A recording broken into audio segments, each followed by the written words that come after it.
আমার কথা আমি তো জেনেই গেছি, আমি জেনে যখন নিয়েছি যে আই ওয়ান্ট ডিভোর্স, আমি কিন্তু একটা হ্যাপি মোমেন্টে চলে গেছে। এবং সবচেয়ে মজার ব্যাপার হচ্ছে, আমার একটা প্রোগ্রামে জিজ্ঞেস করা হয়েছিল যে আপনার সবচেয়ে মানে খুশি হ্যাপি মোমেন্ট, বলেছিলাম যে কোন একটা মেয়ে, আমি কিন্তু একটা হ্যাপি মোমেন্টে চলে গেছে। এবং সবচেয়ে মজার ব্যাপার হচ্ছে, আমার একটা প্রোগ্রামে জিজ্ঞেস করা হয়েছিল যে আপনার সবচেয়ে মানে খুশি হ্যাপি মোমেন্ট, বলেছিলাম যে কোন একটা মেয়ে। সোশ্যাল মিডিয়ায় একটাই প্রশ্ন, সাকিব অপুর কি আদৌ ডিভোর্স হয়েছে কিনা? আপনি হয়তো ইতিমধ্যে শুনেছেন সাকিব খানের প্রথম স্ত্রী অপু বিশ্বাস দ্বিতীয় বিয়ের পথে পাড়ি জমিয়েছে, আর এতে করে বেঁধেছে বড় বিপত্তি। সোশ্যাল মিডিয়ায় একটাই ট্রোলিং হচ্ছে, যদি সাকিব খানকে ছেড়ে অপু বিশ্বাস দ্বিতীয় বিয়ে করেন তাহলে কি তাদের ডিভোর্স হয়েছে না ডিভোর্স হয়নি। বিষয়টা নিয়ে বিভিন্ন মহলের প্রশ্ন শুরু হয়ে গেছে। তবে এখন কথা হচ্ছে সাকিব অপুর সম্পর্কে কেমন সেটা অপু বিশ্বাস নিজের মুখেই বলবেন।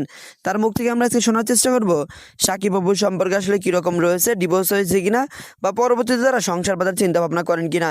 তো এইসব বিষয় নিয়ে মিডিয়ায় মুখ খুলেছেন অপু বিশ্বাস। তো চলুন আমরা অপু বিশ্বাসের মুখ থেকে কথাগুলো ক্লিয়ার কাট শুনে আসি।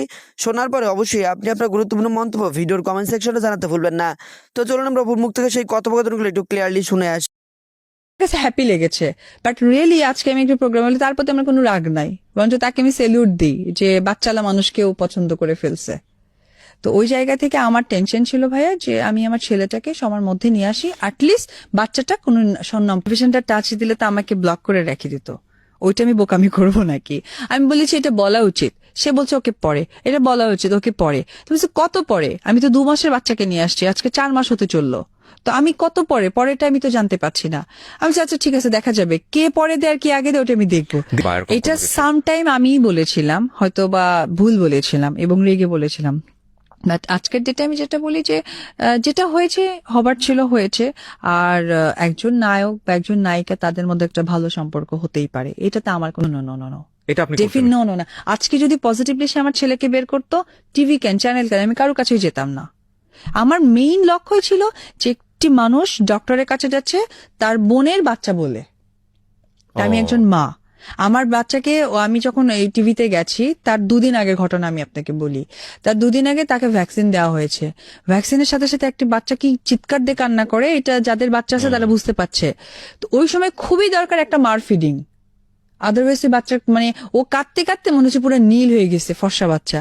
তো তখন আমি তাকে ফোন করে বললাম যে এ কি, আর তার বোনের বাচ্চা আর আমার এই বাচ্চা 3 মাসের ছোট বড়। তার বোন তার বাচ্চাকে একসাথে, আমরা ভ্যাকসিনে গেছি, তার বোন তার বাচ্চাকে ফিডিং করাচ্ছে ফিডিং রুমে গিয়ে, বাট আমি গাড়িতে বসে আছি, বোরখা নাক মুখ ঢেকে বসে আছে, আমার বাচ্চার কাছে যেতে পারছি না। ওইটা আমার ইগোতে লাগছে, সেটা সত্যি কথা লাগছে। একজন অপু বিশ্বাসের ইগো লাগেনি, আমি তো এরকম অনেক সাফারার হয়েছি, আমার ওগুলো গায়ে লাগেনি, বাট আমার গায়ে লাগছে আমি একজন মা মানে ওই সন্তানটা আমার উপর দায়িত্বশীল, আমার দায়িত্ব তাকে সেভ করা। আমি তাকে সেভ না করে আমি মাটিতে ফেলে দিচ্ছি, তা আমার তো দায়িত্ব রেসপন্সিবল কিছুই থাকছে না। এই ইগো থেকে আসলে আজকেও ছিল না। রাইট, কথাবার্তা আসলো চতুর্দিক থেকে এবং এই ঘটনা ঘটার পরে